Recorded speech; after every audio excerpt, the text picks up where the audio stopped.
Përshëndetje fëmijë, miq të dashur dhe mirë se vini sërish në emisionin Eja në prallën tonë. Sot kemi një temë shumë interesante, të cilën do ta diskutojmë me fëmijët që kam në studio dhe psikologen që na vjen nga Dibra, si dhe me misafiren tonë punonjëse paqësore në ambasadën e parë të fëmijëve me Gjashi. Tema përndryshe është bullizmi. Besoj se shumica nga ju e dini se çfarë do të thotë bullizëm. Dhe nëse nuk e dini, tash në vijim do ta diskutojmë edhe me mysafirët dhe do të mësoni. Mirë, mund të shkojmë. Mirë se na vini, zonja Arbana, zonja Fatmire. Mirë se qetëm. E kemi kënaqësinë që ju kemi këtu. Për fillim do doja që të na tregoni ose të na sqaroni se çfarë do të thotë të paktën fëmijëve që kemi në studio bullizëm. Çfarë ne kuptojmë me fjalën bullizëm? Atëherë, faleminderit për ftesën, është kënaqësi të jemi në këtë emision me këto fëmijë kaq të dashur, edhe me ato që na ndjekin nga ekranet. Bullizëm do të thotë dhuna fizike ose psiqike e cila i ushtrohet nga një person ose nga një grup personash një personi tjetër. Edhe kjo dhunë, domethënë, është e vazhdueshme. Kemi 4 lloje të bullizmit, të cilat janë më të përfaqësuara në shoqëri. Por si më aktual, domethënë është bullizmi verbal, është me fjalë, po, domethënë kur fyet personi konkret në mënyrë verbale. Në fakt, prej bullizmit verbal fillojnë edhe ato format e tjera të bullizmit. Cyberbullying është një formë shumë e përhapur edhe aktuale në shoqërinë tonë, e cila për fat keq nuk mbaron me përfundimin e orëve të mësimit ose në korridor ose në obor të shkollës, por vazhdon gjatë 24 orëve. Ju fëmijë keni pasur rast ndonjëherë që të keni ndonjë bullizëm kibernetik që dikush mos ju lë rehat në internet ose në rrjetet sociale, t'ju shkruaj pa pasur konsiderat ose t'ju ofendoj? Flonja, çfarë do të na thoshe për këtë? Për mua ka pasur tentime, por thjesht nuk janë kanë arritur, sepse ndoshta edhe vetë nga karakteri im që jam e hapur, ka pasur shumë tentime të mëdha, por... Çfarë ke bërë ti? Ua ke kthyer përgjigjen apo i ke bllokuar tërësisht nga... I kam injoruar dhe nëse ajo do të paraqiteshte përsëri, thjesht me disa fjalë, me mirësjellje do t'ju tregoja që me mua nuk ka efekt, me mua nuk kanë efekt të fjalë dhe janë shumë të parëndësishme. Po, dhe do ta mbyllje krejtësisht këtë gjë. Po, pa e treguar se kush është personi, X personi, a ishte person konkret, me emër dhe mbiemër, apo me ndonjë nickname? Person që me emër të rreshëm? Po, varet si është situata, për shembull nëse thjesht kanë pasur dëshirë të ngacmojnë, pa... Dua të them, ai personi që të ka shkruar, emri i tij, a i njihje ti atë person? E di se kush është? Okej. Emir? Personalisht nuk e kam pasur rastin që të më ngacmojnë, por kam pas shokët e mi duke u ngacmuar, për shembull. Nuk ka disa javë që u ngacmua nga cyberbullying, nga bullizmi kibernetik. Shok të klasës tënde? Po, shok i klasës time ishte, po. Nga X person? Po, nga X person. Më i rritur? Jo, njëjtën klasë. Njëjtën, aha. Okej. Je i vetëdijshëm se kjo është një shkelje, kjo është një dhunë? Po, por për fat keq se këtu nuk miren atë çmasa sa miren për shembull në shtetet perëndimore ose në Evropë më lart, për shembull në Gjermani. Çfarë ndodhi me shokun tënd? Si e zgjodhët këtë problem? Pasi që jeni në një klasë, me siguri keni arritur ta zgjidhni problemin. Po, përgjigjja e kujdestares sonë e shpejtë, e cila e zgjidhi problemin. Po. Por ende vazhdojnë këto ngacmimet, këto nuk kanë përfundim. Po, ashtu. Prej klasës 6 ose prej 2-ës vazhdojnë. Okej, faleminderit, Emir. Çdo fëmijë duhet të jetë i sigurt në shkollën ku mëson. Zonja Arbana, ju jeni psikologe në gjimnazin 28 nëntori në Dibër. Kur kemi raste të bullizmit, ku është vendi i parë ku duhet të shkojnë fëmijët dhe të drejtohen?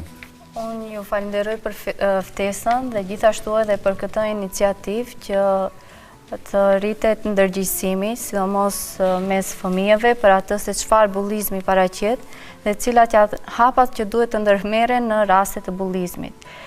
Unë me këtë që dëgjova nga fëmijët që janë të pranishëm, më vjen mirë që janë të vetëdijshëm për bullizmin si një formë agresioni, si dhune e cila ushtrohet mbi një individ të caktuar për arsye të ndryshme, të cilat ne ndoshta gjatë emisionit do të kemi mundësinë që t'i paraqesim, por ajo çka e bën karakteristik bullizmin, i cili nuk është se është tani fenomen, ka qenë fenomen edhe në të kaluarën, por termi si term bullizëm njihet këto viteve të fundit. Është ajo që ushtrohet një dhunë qoftë psikike ose fizike për një kohë të caktuar, me një skenar të caktuar nga personi i cili ushtron dhunë, dhe kjo sjell deri te pasoja te fëmia ndaj të cilit ushtrohet dhunë, pasoja në mënyrën se si ai kryen aktivitetet ditore dhe në shfaqjen e simptomeve anksioze ose edhe të depresionit, që janë shumë të rrezikshme për funksionimin e mirëfill të fëmijës. Ndoshta fëmijët nuk janë dëshmitar ose edhe mund të jenë dëshmitar të bashkëmoshatarëve të tyre, të cilët për shkak të bullizmit ndoshta edhe evitojnë shkollën dhe si të them gjejnë shumë arsye vetëm e vetëm për të mos shkuar në shkollë ose shfaqin arsye për shembull se nuk ndihen mirë, janë të lodhur ose kanë dhimbje stomaku dhe koke, ndërsa në fakt arsyeja është shumë e thellë se kaq dhe është shkaku i një fëmije tjetër ose një grup fëmijësh të cilët e kanë shënjestruar dhe mbi të ushtrojnë dhunë psikike ose fizike. Unë besoj se vetë ushtruesi i dhunës ose bullisti duhet të jetë i vetëdijshëm se veprimet e tij mund të ndikojnë shumë keq në kolegët ose në nxënësit e tjerë, në bashkë shokët, në shokët dhe shoqet e tij. Pikërisht për këtë arsye unë e përshëndes iniciativën tuaj, sepse shumë fëmijë nuk janë të vetëdijshëm dhe zakonisht bullistët, mbasi veç po e përdorim këtë term, mund të jenë nxënës të shkëlqyeshëm, mund të jenë nxënës me një reputacion të mirë në shkollë, do me thënë mund të jenë nxënës të një statusi social të lartë apo të ulët, mund të jenë nxënës me sukses të dobët, nuk është se ka një farë definicioni se kush mund të jenë ato, por në përgjithësi janë fëmijë të cilët kërkojnë të shfaqin autoritet, kërkojnë të shfaqin fuqi mbi të tjerët, të cilën ndoshta edhe ndaj tyre përdoret një formë e tillë dhune psikike dhe fizike dhe për të mos qenë të vetmit që janë të lënduar, lëndojnë edhe të tjerët. Domethënë kjo është një ndër arsyet se pse bullistët lëndojnë. Megjithëse ka edhe shumë arsye të tjera. Shoh se ka pyetje. Kemi pyetje, Adea? Prej në cilës mosh mundet fëmia të bjerë në depresion të bullizmit? Në fakt, varet se në cilën mosh po i nënshtrohet bullizmit dhe nëse bullizmi kalon i pa detektuar, që do thot nëse askush nuk e vëren se fëmia po i është nënshtruar bullizmit, megjithse shenjat janë të dukshme dhe zakonisht fëmijët të cilët u nënshtrohet bullizëm janë më të tërhequr, nuk shfaqin simptome anksioze që do thot kanë dhimbje stomaku, koke, evitojnë shkollën, nuk duan të shkojnë në shkollë, janë të lodhur, ndihen të lodhur, ose të paktën kështu e paraqesin përpara të tjerëve. Ose për shkak të asaj që nuk kanë guximin se kujt i drejtohen, ose nuk dinë se kujt i drejtohen. Po, dhe mendojnë se ndoshta edhe se ky proces apo kjo që po ndodh në shkollë është në suaza normale. Mund ta kenë edhe atë mendim, sepse... Në fakt, varet shumë edhe nga qasja e institucioneve, në qoftë se institucionet kanë tolerancë për bullizmin, ose paraqesin një model i cili e toleron bullizmin, atëherë normal që të tjerët do ta shohin si diçka normale. Por këto iniciativa, si kjo e sotmja, dhe normal puna e punojnësve paqësor, pra në ambasadës të partë të fëmijëve me gjashin në bashkëpunim me shkollat dhe me institucionet tjera të cilat duhet të jenë të përfshira për rritjen e vetdijes, duhet të ngrejnë zërin dhe të tregojnë se bullizmi është i gabueshëm, të tregojnë cilat janë karakteristikat e bullizmit, që ata që ushtrojnë ta njohin veten, se ndoshta nuk janë edhe të vetëdijshëm. Unë e shoh këtë punën tuaj si një punë shumë fisnike dhe edhe shumë të nevojshme për çdo institucion dhe çdo shkollë në vendin tonë. Julka, kishe një pyetje ti? Ka ndonjë moshë, shembull, a ndodh më shumë bullizmi në shkollat fillore, në shkollat e mesme apo në universitete ose kudo qoftë? Unë mendoj se bullizmi është i pranishëm në të gjitha moshat, duke filluar edhe nga moshat më të vogla, mirë po në ato mosha fëmijët nuk janë shumë të vetëdijshëm se çfarë bëjnë, por mund të etiketojnë disa nga shokët e tyre në bazë të veshjes, në bazë të asaj me kërin, ju jeni të vetëdijshëm, se shumë shpesh në përklasë krijojnë grupe dhe ka fëmijë të atill të cilët kanë dëshirë të jenë më dominant dhe zgjedhin një ose dy të cilët ndihen pak më të dobët dhe bëjnë këtë grupin dhe i shënjestrojnë këta fëmijë. Kjo një nga arsyet kur një fëmijë dëshiron që të jetë më dominant dhe të tregohet ndaj tjerëve të themi më i fortë, pasi që ai mendon se nëse është më i fortë atëherë ka mbërri që të ketë një farë statusi në atë grup. Mund të themi se është një nga arsyet që i shtyt fëmijët të ushtrojnë bullizëm. Është një nga arsyet. Gjithashtu, kapacitetet e ulta të vetë kontrollit, ose të hidhërimit, ose të një ndjenje hakmarrje për x arsye, ose edhe të mungesës të dashurisë, flasim tash për në familje, të vëmendjes. A mund ta shohim këtë se kjo vije edhe nga edukata familjare, edhe përgjithshme, po edhe më shumë nga edukata familjare. Se nuk ka pas ndonjë person që t'ju thot, hej, aty ke brenda nxënës të tjerë që kanë unin e tyre, që kanë karakterin e vetë, shpirtin e tyre, janë njerëz më veten, nuk është një që t'i shtypësh. Familja ka një rol të jashtëzakonshëm në rritjen e fëmijëve të ndërgjegjshëm, që respektojnë të tjerët, që respektojnë diversitetin të ndryshme në jetën e tyre, dhe të cilët duhet të edukojnë fëmijët që të promovojnë vlera si respekti, empatia, përgjegjësia, dhe normal që familja ka rolin parësor. Po thuaj se kyç. Por shpesh dhe duke marrë parasysh sa dinamike është jeta, ndoshta edhe mungesa e prindërve në jetën e fëmijës gjatë ditës, bën që fëmia të ndihet i anashkaluar, të mos ketë vëmendjen e duhur dhe të jetë vetë me veten dhe ndoshta edhe të shoqërohet me njerëz të gabueshëm. Edhe nuk mund madje edhe t'i fajsojnë prindërit kur të gjoret ndonjëherë të dy prindët duhet punojnë për të sjellur bukën në shtëpi, dhe në fakt fëmia nuk e ka shansin që të edukohet ose t'i kushtohet aq shumë kohë sa është e nevojshme për të vetëdijsuar dhe mbetet në mëshirën e rrethit ose shoqërisë në përgjithësi. Megjithatë, nuk duhet të kemi arsyetime kur vije fjalat e bullizmit.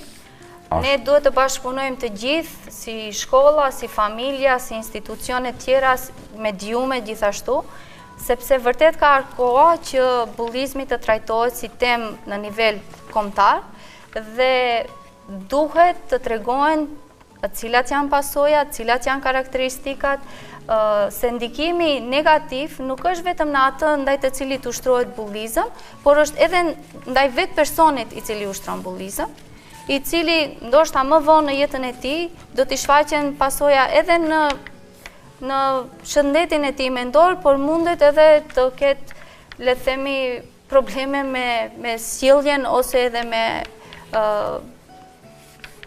mënyrën se si do të funksionoj më tej. Dhe me thënë, bullizmi është një bumerang, prandaj unë rekomandoj fëmijët që momentin që ato e njohin, e detektojnë, mirë po për këtë duhet të bërë shumë punë, që ta paraqesin dhe të ngrejnë zërin kundër këtij fenomeni. Unë kam një pyetje për fëmijët. Ditën nëse mbani mend, ose veçmë nëse mbani mend klasën e parë, ditën e parë kur keni shkuar në shkollë, a mbani mend se kush u ka treguar se çfarë është shkolla dhe pse shkoni në shkollë? Ose nëse nuk e mbani mend ditën e parë të shkollës, atëherë e mbani mend se kur jeni vetëdijsuar se çfarë është shkolla dhe pse ju shkoni në shkollë. Shkojmë me Adeën, shohim çfarë do të na thotë. Unë kam mësuar se pse shkojmë në shkollë prej prindërve, normalisht. Prindërit kanë qenë njerëzit e parë që të kanë treguar ty se pse shkon në shkollë, po. Dhe më kujtohet kisha frikë të shkoj në shkollë sepse nuk kisha vetëdijsuar shumë në ato kohë. Ashtu, nuk mundeshe të adaptohesh me gjithë fëmijët, dhe pastaj filluan prindërit më sfjegonin se si do shoqërohem më tutje me shokët sa e bukur, shoqet. sa mirë. Mirë, super, Emir, ti? Normalisht prej prindërve që në klasën e parë, por më vonë ende më shumë, ku në klasën e 6 nga arsimtar, ku e panë si bullizmin si një temë më prioritare për të zgjedhur në shkollë, ku filluan të tregonin se për çka shërben shkolla më tepër. Çfarë të kanë thënë prindërit për shkollën? Konkretisht, çfarë të kanë thënë? Nuk duhet shkohet dhe të humbësh kohën. Të humbësh kohën së pari, por bash diçka me rëndësi dhe mos të qeshish me njerëzit e tjerë, për shembull se si duken, si vishen. Mësosh, të marrësh dijen e duhur, apo? Të arrish diçka mirë. Ti personalisht, a she diçka më shumë në shkollë përveç marrjes së dijes? Po, e shoh edhe anën edukative në shkollë, por që menjanohet shumë në shkollat tona. Dhe aspektin komunikativ? Po. Shokët, shoqet, çfarë mund të thuash për këtë? Për shembull në gjeneratën tonë kemi disa nxënës që fare nuk socializohen, në anash, injorohen nga tjerët. Bravo. Por ne mundohemi t'i hapim, si themi, të komunikojmë me to, por ato janë asi. Qëllimi i një klase është që të funksionosh si tërësi. Po. Okej. Faleminderit. Shkojmë me ditën. Unë kam një pyetje. Sa lloje të bullizmit kemi? Bullizmin, siç e përmendi edhe kolegja, kemi dhunën psiqike, bullizmin psiqik, fizike, përmendet edhe seksuale, por gjithashtu kemi edhe bullizmin kibernetik, i cili për momentin është më i përhapuri dhe më i rrezikshmi, të thoja, pasi ndoshta edhe prej aty fillon ose zhvillohet më shumë. Juve normal që jeni të vetëdijshëm se sa shumë i përdorni rrjetet sociale dhe teknologjisë tash, edhe anonimiteti atij që ushtron bullizëm mund të sigurohet shumë lehtë nëpërmjet rrjeteve sociale. Edhe është një mënyrë për të ndikuar shumë më lehtë te njeriu. Dhe këtu do të kisha përmendur disa nga forma se si bullizmi manifestohet në rrjetet, le të themi në përgjithësi në internet.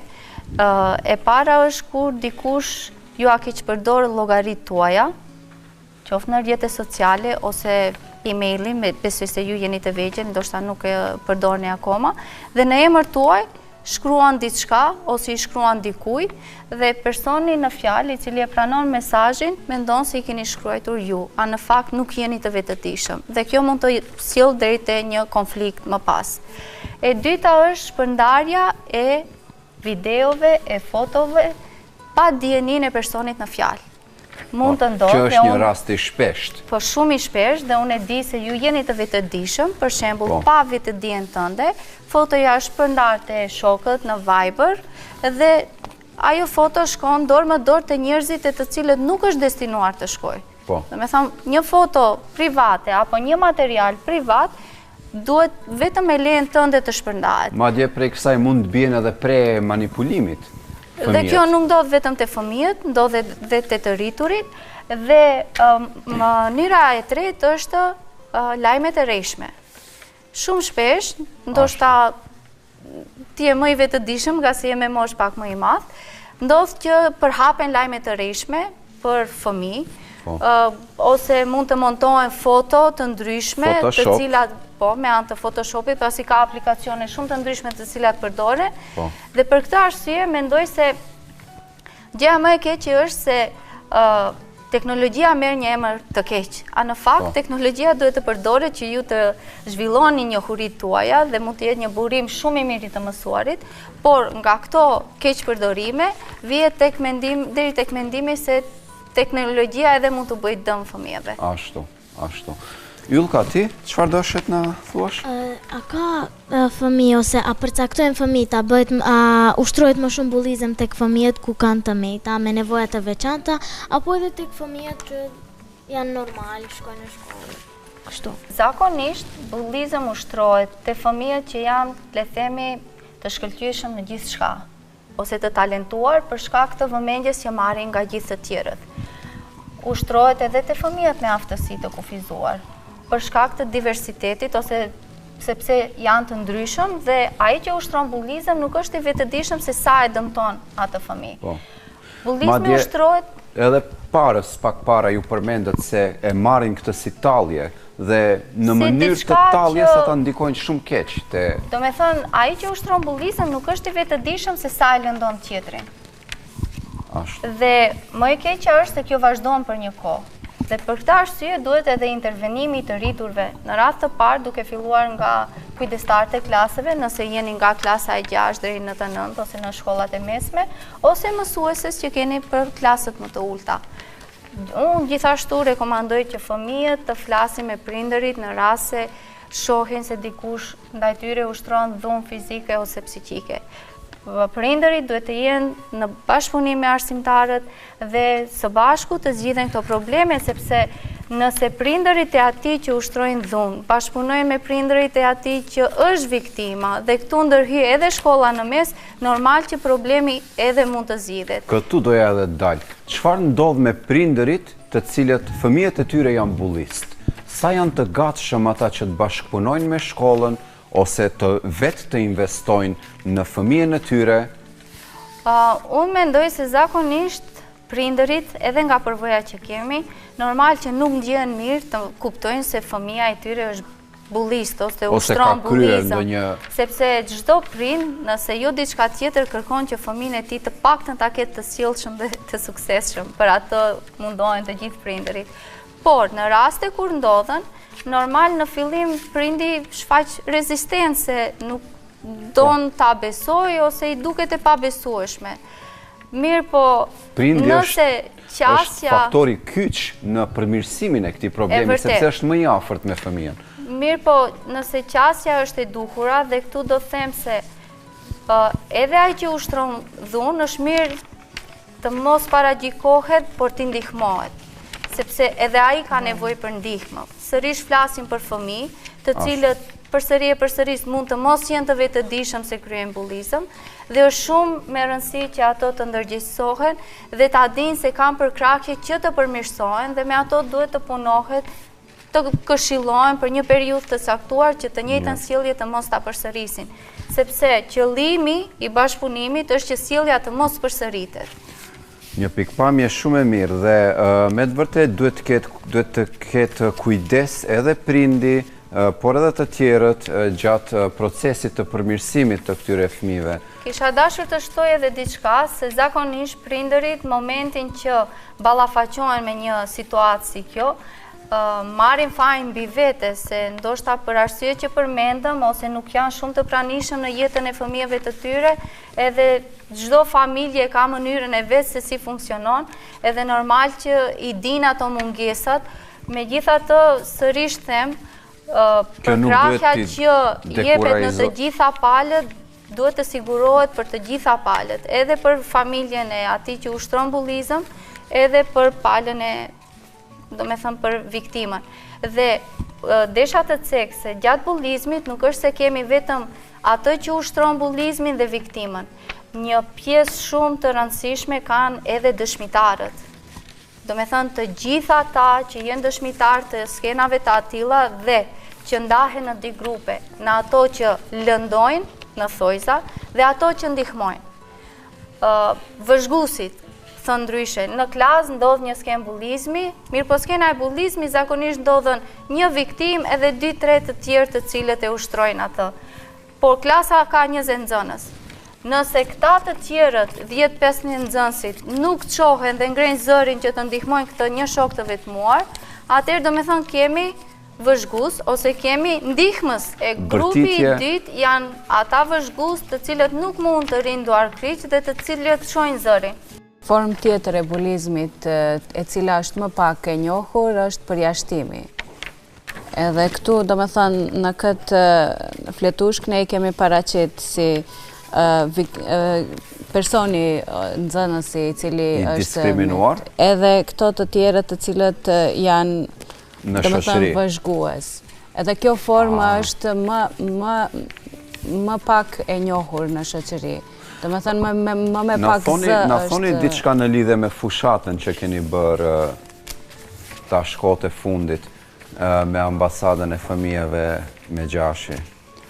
Fushata ka filluar prej 21 shtator vitin e kaluar dhe ende është aktuale. Edhe interesi për këtë fushat, do më thënë, kryesisht për temën, ne kemi filluar të punojmë që nga janari vitit 2018 me trajnime me profesor. Ishte, do më thënë, Do thot ju bashkëpunoni me shkollat, me arsimtarët dhe profesorët? Kryesisht me shkollat e mesme, po. Kryesisht, do më thënë, fokusin e kemi si arsim paqësor shkollat e mesme. Mirë po, me fillimin e fushatës, edhe me apel për kyqje në fushatë në të gjitha shkollat në Republikën tonë, kishte interesim të madh, mund të them se interesim më i madh ishte edhe prej shkollave fillore. Edhe ajo e cila na la në një përshtypje, do me thënë se me të vërtet është shumë i pranishëm bulizmi në shkolla, ishte se të gjithë pedagogë, psikologët, drejtorët e shkollave kërkonin se si mund të kyqen, edhe me cilat forma, me cilat aktivitete, si mund të ndërgjegjësojnë, si mund të ndërgjegjësojnë nxënësit. Për shembull, komuna e Çajirit ishin ato të cilët na u drejtuan që për një kërkuan bashkëpunim, trajnim, të paktën për shërbimin profesional të gjitha shkollave fillore në këtë temë, për shkak se është më se e nevojshme. Unë uroj për punën që bëni, shpresoj që të jeni edhe më andej aktiv, të bashkëpunoni me shkollat dhe që të vetëdijsohen sa më shumë nxënës dhe sa më shumë njerëz në lidhje me bullizmin dhe rëndësinë, se sa rëndësi duhet t'i kushtohet kësaj çështjeje. Shihemi herave tjera, ju dua dhe ishte kënaqësi që isha sërish me ju.